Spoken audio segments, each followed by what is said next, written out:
welcome to everyone.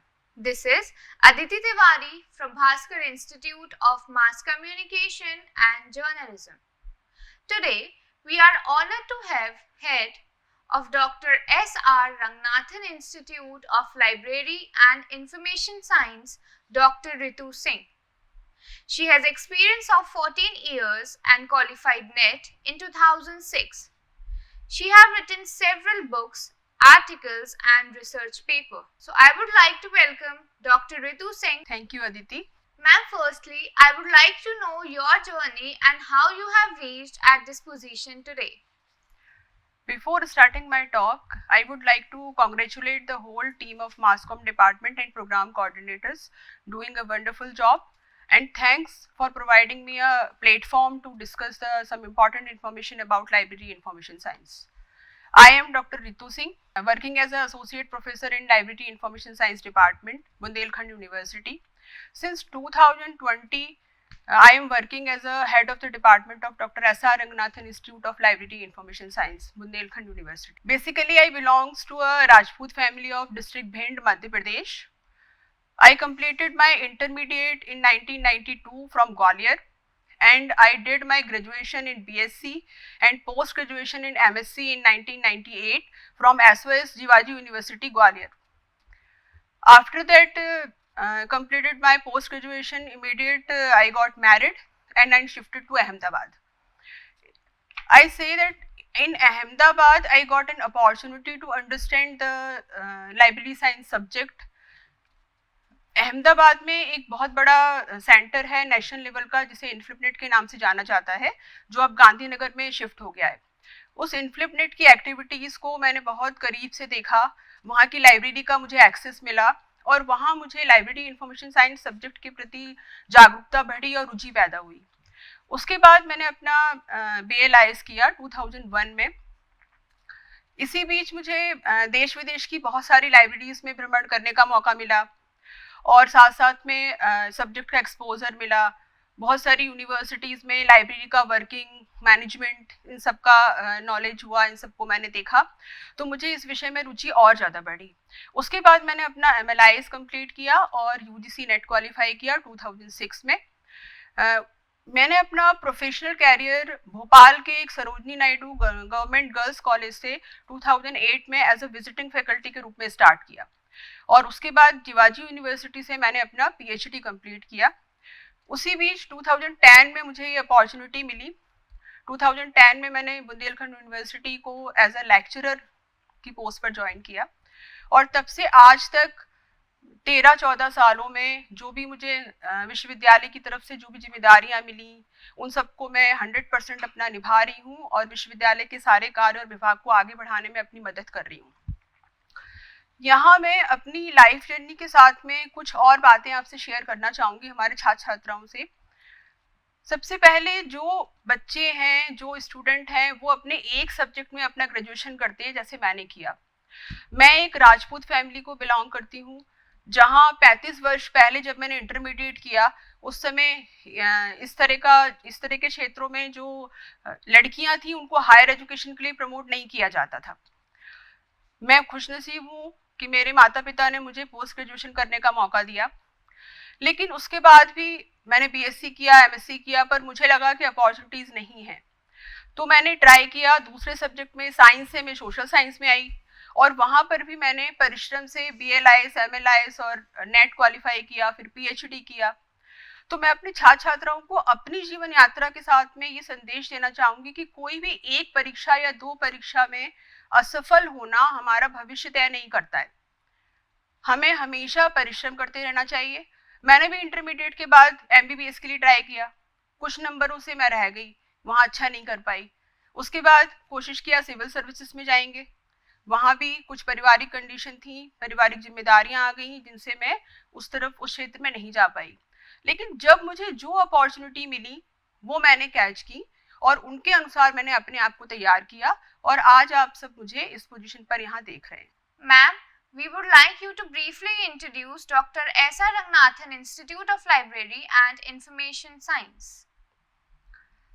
Our department is one of the very old department of this university and established in 1986। जब ये department यहाँ पर open हुआ था उस समय सिर्फ BLib IC का डिग्री यहाँ से दिया जाता था और बहुत कम ऐसे व्यावसायिक पाठ्यक्रम थे जो इस यूनिवर्सिटी में हमारे डिपार्टमेंट और कुछ डिपार्टमेंट के द्वारा प्रोवाइड किए जा रहे थे। डिपार्टमेंट में धीरे धीरे बाद में MLib IC शुरू हुआ और उसके बाद PhD प्रोग्राम स्टार्ट किया गया। हमारे डिपार्टमेंट में बहुत पुराने बहुत क्वालिफाइड टीचर्स रहे हैं जिनका इस विभाग को आगे ले जाने में बहुत बहुमूल्य योगदान भी है। हमारे यहाँ वेल क्वालिफाइड फैकल्टी हमेशा से रहे हैं और आज भी हैं। हम अपने डिपार्टमेंट के द्वारा जो शिक्षा है वो थ्योरी और प्रैक्टिकल का कॉम्बिनेशन बना के देने की कोशिश करते हैं, क्योंकि हमारे यहाँ पर शुरू से एक बड़ी लाइब्रेरी भी रही है। तो हम कोशिश करते हैं कि हम अपने बच्चों को प्रैक्टिकल एक्सपोजर भी दें और उसके साथ में थ्योरीज भी पढ़ाएं। आज मैं बहुत गर्व से कह सकती हूँ कि हमारे डिपार्टमेंट के एलुमनाइज देश के बड़े बड़े प्रतिष्ठित संस्थानों में बड़े बड़े पदों पर कार्य कर रहे हैं और देश में और विदेश में भी अपनी सेवाएं दे रहे हैं। और हमारे एलुमनाई से एक स्ट्रॉन्ग लिंकेज है जो हमें आगे बढ़ने की प्रेरणा भी देता है। इसी के साथ में हमारे डिपार्टमेंट में रिसर्च और डेवलपमेंट के क्षेत्र में भी हमारा डिपार्टमेंट बहुत आगे रहा है। हमारे डिपार्टमेंट के द्वारा अभी तक लगभग 45 PhDs की उपाधियां दी जा चुकी हैं और जो स्कॉलर्स और फैकल्टी हैं वो अपने research paper, research articles, books, e content publish कर रहे हैं। तो हमारा डिपार्टमेंट एक रिच डिपार्टमेंट है जो एक अच्छा क्वालिटी एजुकेशन प्रोवाइड कर रहा है लाइब्रेरी इंफॉर्मेशन साइंस के क्षेत्र में। Ma'am, what are the courses available in your department and what is the fee structure regarding that? Now we are offering 3 courses, 3 programs. One is BLIC, Bachelor in Library Information Science. This is 1-year program with 2 semesters. And second is MLIC. This is Masters in Library Information Science. This is also a 1-year program with 2 semesters. Any graduate can go for BLIC course. कोई भी graduate student जिसने second class में अपनी degree पास की है वो BLIC के programme में प्रवेश कर सकता है। इसका fees structure 16,000 plus 500 counselling fees है। इसके साथ में हमारी यूनिवर्सिटी में हमारे डिपार्टमेंट में BLIC का इनटेक 40 है, हम 40 सीट्स लेते हैं और ये 40 सीट्स स्टेट के रिजर्वेशन पॉलिसी के अकॉर्डिंग फिल की जाती हैं। इसमें जो भी रिजर्व कैंडिडेट्स हैं, रिजर्व कैटेगरी के स्टूडेंट हैं, उनके लिए स्कॉलरशिप सुविधा है। तो जिनका आय कम है वो भी इस कोर्स में एडमिशन ले सकते हैं। इसी तरह MLib IC कोर्स है, ये भी 1 साल ड्यूरेशन का है जिसमें 2 सेमेस्टर्स हैं और इस कोर्स में एलिजिबिलिटी क्राइटेरिया है second class graduate in library information science. BLib किया हुआ सेकंड क्लास में पास विद्यार्थी MLib कर सकता है। Fees structure 20,000 plus 500 counselling fees. MLib IC का इनटेक 30 है जिसमें BLib के बाद प्रवेश लिया जा सकता है। Ma'am, do students secure employment opportunities after graduation or is it common for them to pursue for post graduation? Yes, definitely. Student can get various job opportunities after doing their BLIC course. BLib IC करने के बाद students school libraries में job के लिए eligible हो सकते हैं।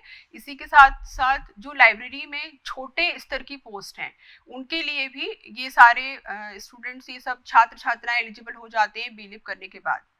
But Aditi, मैं आपको एक बात यहाँ पर बताना चाहूँगी कि हमारे BLib IC कोर्स में जो भी स्टूडेंट एडमिशन लेते हैं, जो छात्र प्रवेश लेते हैं, वे सभी छात्र पहले से ही ग्रेजुएट होते हैं किसी न किसी विषय में और ये पोस्ट ग्रेजुएट भी हो सकते हैं। जैसे मैंने अपना BLib IC MSc के बाद किया था, उनके पास उनके विषय क्षेत्र में पहले से ही बहुत सारी जॉब अपॉर्चुनिटीज होती हैं।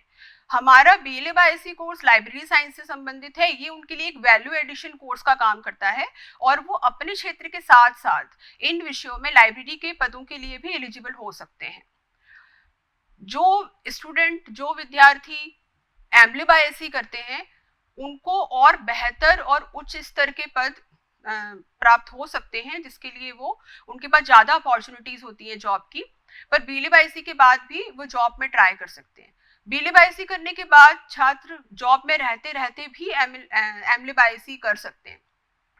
इसके अलावा यहाँ मैं अपने छात्र छात्राओं को बीलीबाईसी और एमलीबाईसी के बाद जॉब अपॉर्चुनिटी बताने से पहले ये बताना चाहूँगी कि लाइब्रेरी क्या है, लाइब्रेरी कहाँ उपयोगी है और लाइब्रेरी की आवश्यकता क्यों है। सबसे पहले मैं कहती हूँ कि लाइब्रेरी की आवश्यकता सब जगह है। जहाँ भी सूचना, ज्ञान, इंफॉर्मेशन, नॉलेज की हम बात करते हैं, उन्हें प्राप्त करने की कोशिश करते हैं, वहाँ लाइब्रेरी की आवश्यकता है। लाइब्रेरी कहाँ कहाँ उपयोगी है? तो लाइब्रेरी हमारे समाज के हर स्तर पर, हर वर्ग के लोगों के लिए उपयोगी है। अगर हम अपनी जीवन यात्रा को देखें और अपनी जीवन यात्रा को ही हम 3 स्तरों में विभाजित कर सकते हैं। पहला स्तर है जहां पर हम एजुकेशन प्राप्त करते हैं, दूसरा स्तर है जब हम कहीं सेवा दे रहे होते हैं या हम किसी सर्विस में होते हैं, और तीसरा स्तर है जहां पर हम अपने खाली समय का सदुपयोग करना चाहते हैं, अपनी बौद्धिक क्षमता को बढ़ाते हैं, कुछ सृजनात्मक कार्य करना चाहते हैं। इन तीनों स्तरों पर हमें ज्ञान और सूचना की बहुत आवश्यकता होती है। इन्हीं के आधार पर लाइब्रेरीज को हम 3 प्रकार से विभाजित कर सकते हैं, बांट सकते हैं। पहला एकेडमिक लाइब्रेरी, शैक्षणिक पुस्तकालय, दूसरे स्पेशल लाइब्रेरी, विशेष पुस्तकालय, और तीसरे प्रकार की पब्लिक लाइब्रेरी जो कि जन पुस्तकालय कहलाए जाते हैं। सबसे पहले हम एकेडमिक लाइब्रेरीज में, शैक्षणिक पुस्तकालयों में जॉब अपॉर्चुनिटीज की बात कर सकते हैं। हमारे देश में गवर्नमेंट और प्राइवेट सेक्टर्स में स्कूल्स, कॉलेज और यूनिवर्सिटीज हैं। स्कूल में और कॉलेज में और यूनिवर्सिटीज में हर संस्थान में शिक्षा के मापदंडों के अनुसार एक लाइब्रेरी होना आवश्यक है। एक लाइब्रेरी में, एक छोटी से छोटी लाइब्रेरी में कम से कम 2 और ज्यादा स्टाफ होता है, 2 और ज्यादा पद होते हैं, और एक बड़ी लाइब्रेरी में 100 या 100 से अधिक भी पद हैं। शैक्षणिक क्षेत्र में एमलीबाईसी किए हुए लोगों के लिए नौकरियों की अपार संभावनाएं हैं। वो वरिष्ठ से वरिष्ठ पद को प्राप्त कर सकते हैं। पुस्तकालयों में छोटे पद से लेके और वरिष्ठ पद तक कई पद हैं जिन पे एमलीबाईसी किए हुए जो अभ्यर्थी हैं वो अप्लाई कर सकते हैं और उनके लिए जॉब की अपॉर्चुनिटीज हैं। सेकंड कैटेगरी हम ले सकते हैं जो विशेष लाइब्रेरीज हैं, स्पेशल लाइब्रेरीज हैं। ये स्पेशल लाइब्रेरीज वे होते हैं जो किसी विशेष कार्य क्षेत्र से या किसी विशेष विषय से जुड़े हुए होते हैं। इन लाइब्रेरीज में हम गवर्नमेंट की, सेंट्रल गवर्नमेंट की कुछ ऑफिसेज हैं, उनकी लाइब्रेरीज हो सकती हैं। कुछ सेंटर रिसर्च और डेवलपमेंट के इंस्टीट्यूट हैं, डॉक्यूमेंटेशन सेंटर्स हैं, जैसे CSIR की लैब है, ICSSR है, सोशल साइंस रिसर्च ग्रुप्स हैं, ICHR है, ICMR है। इन सब के जितने भी सेंटर्स हैं वहाँ सब जगह पर लाइब्रेरीज हैं जो स्पेशल लाइब्रेरीज में आती हैं, जो कि रिसर्च और डेवलपमेंट को फोकस करती हैं। इसके अलावा विषय से संबंधित बहुत सारी लाइब्रेरीज हैं। सुप्रीम कोर्ट का स्पेशल लाइब्रेरी है। इसके अलावा लॉ की लाइब्रेरीज हैं बहुत सारी, अलग अलग लॉ के जो कानून से संबंधित जो विश्वविद्यालय हैं उनसे संबंधित हैं, कॉलेजेस हैं। मेडिकल की लाइब्रेरीज हैं, पत्रकारिता से संबंधित लाइब्रेरीज हैं। अगर पत्रकारिता में आप लोग इस सब्जेक्ट को करते हैं तो पत्रकारिता की लाइब्रेरीज में आपके लिए अपॉर्चुनिटीज बढ़ जाती हैं। तो विशेष लाइब्रेरी है, NGOs की लाइब्रेरी है, कुछ इंटरनेशनल बॉडीज हैं, WHO या यूनेस्को, वहाँ पर भी लाइब्रेरीज हैं। तो ये सब लाइब्रेरीज स्पेशल लाइब्रेरी की कैटेगरी में आती हैं। और तीसरे प्रकार की लाइब्रेरीज हैं जो कि पब्लिक लाइब्रेरीज हैं। हमारे देश की नेशनल लाइब्रेरी कोलकाता में है। पब्लिक लाइब्रेरी का एक गवर्नमेंट सेटअप बना हुआ है। हर सिटी में, हर डिस्ट्रिक्ट में एक पब्लिक लाइब्रेरी है, और ये पब्लिक लाइब्रेरीज विलेज और तालुक लेवल पर भी होती है।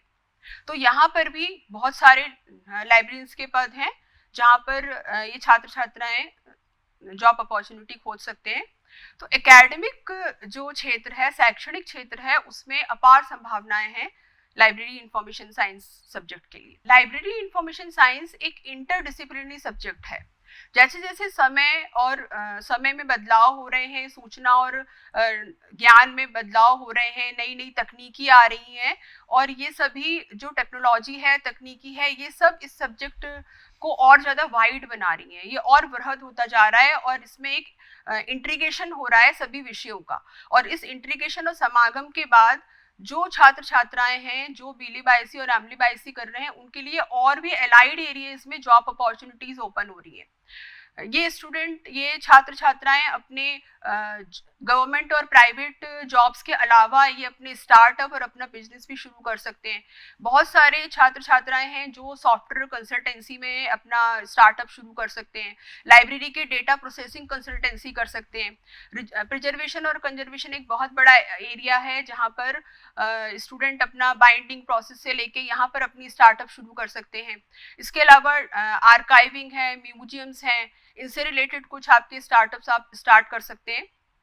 साथ साथ में ऑनलाइन बुक्स हैं, ऑनलाइन ई रिसोर्सेज का सब्सक्रिप्शन है, या और बहुत सारे ऐसे एरियाज हैं जहां पर स्टूडेंट अपना स्टार्टअप शुरू कर सकते हैं।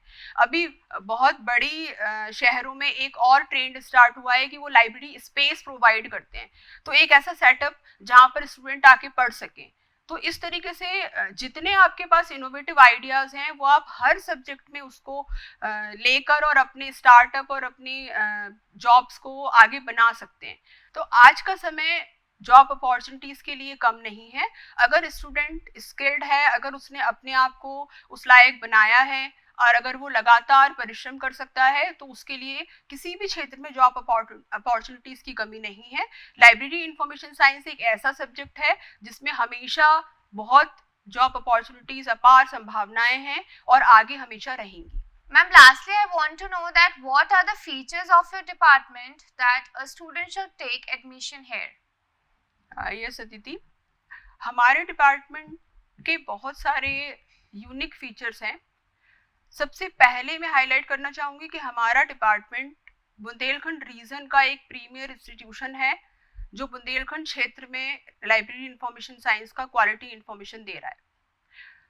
We have well qualified faculties, we have excellent infrastructure in the form of smart class, state of art computer lab, Wi-Fi facility, internet facility, CCTV surveillance, modern classrooms। इसके अलावा हमारे डिपार्टमेंट के जो एलुमनाइज हैं वो बहुत अच्छी पोजीशंस पर, वरिष्ठम पदों पर प्लेस्ड हैं, जिनसे हमारा बहुत अच्छा लिंकेज है और उनसे भी हमें प्रोफेशनल हेल्प मिलती है। वो हमारे विभाग में मार्गदर्शन करते हैं हमारे छात्र छात्राओं का। सबसे इम्पॉर्टेंट फीचर ये है हमारे प्रोग्राम्स का कि हमारे प्रोग्राम्स में कोई भी ग्रेजुएट स्टूडेंट एडमिशन ले सकता है। BA, BCom, BCA, BBA, BTech, सभी ग्रेजुएट स्टूडेंट इस प्रोग्राम में एडमिशन ले सकते हैं और अपनी एजुकेशन को वैल्यू एडिशन के रूप में बढ़ा सकते हैं। उसके बाद उनके लिए जॉब अपॉर्चुनिटीज़ की संभावनाएं बढ़ जाती हैं। सेकेंड थिंग इज हमारे कोर्सेज का फीस बाकी के व्यावसायिक पाठ्यक्रमों की तुलना में कम है, तो जो मिडिल क्लास फैमिली है वो भी हमारे कोर्सेज को ले सकते हैं, उनमें विद्यार्थी पढ़ सकते हैं। और हमारी विश्वविद्यालय में और उत्तर प्रदेश में स्कॉलरशिप व्यवस्था है जिसके द्वारा उनको मदद मिल सकती है। तीसरा इम्पॉर्टेंट पॉइंट ये है जो मैं अपने एक्सपीरियंस से बता रही हूँ कि ये विषय बहुत रोचक है। इसमें विद्यार्थियों ने पहले क्या पढ़ा, क्या सब्जेक्ट था, उससे बहुत ज़्यादा रिलेशन नहीं होता है। हम सब कुछ नया पढ़ते हैं। बहुत सारा ट्रेडिशनल लाइब्रेरीशिप है, बहुत सारा मॉडर्न लाइब्रेरीशिप है जिसमें कंप्यूटर, सॉफ्टवेयर्स, टूल्स, टेक्निक्स, इन सब की जानकारी दी जाती है। तो यह एक रोचक विषय है। जो भी विद्यार्थी इसमें रुचि दिखाते हैं, इंटरेस्ट लेते हैं और 2 साल अपना 100% देते हैं, वो बहुत अच्छा कर सकते हैं। और सबसे लास्ट में मैं ये कहना चाहूँगी कि मैं बड़े गर्व के साथ कह सकती हूँ कि हमारा जो विभाग है, हमारे विभाग में इसी सत्र से 2022 और 23 से हमने इसमें NEP 2020 को इम्प्लीमेंट किया है और यह उत्तर प्रदेश के उन चुनिंदा विभागों में से हो सकता है जहां पर NEP 2020 को इम्प्लीमेंट किया गया है। पिछले 1 साल में हमारे विश्वविद्यालय में कई कीर्तिमान स्थापित किए गए हैं और इन सब का श्रेय मैं अपने डायनेमिक पर्सनैलिटी के माननीय कुलपति जी को देती हूँ। उनके मार्गदर्शन में हम सब बहुत ऊर्जावान महसूस करते हैं। उनका मार्गदर्शन हमारे साथ हमेशा रहता है, वो हम सबको बहुत मोटिवेट करते हैं, बहुत प्रेरित करते हैं। तो माननीय कुलपति जी को मैं धन्यवाद देना चाहती हूँ कि वो हमारे विश्वविद्यालय में हमारे साथ हर कदम पर खड़े होकर हमें सपोर्ट कर रहे हैं और हमारा विश्वविद्यालय नित नई कीर्तिमान गढ़ रहा है। Thank you. Thank you very much, ma'am, for admiring all of us with your journey and the information regarding this professional course. We were honored to have you today. So this was Aditi Tiwari with Dr. Ritu Singh. Thank you. Yeah.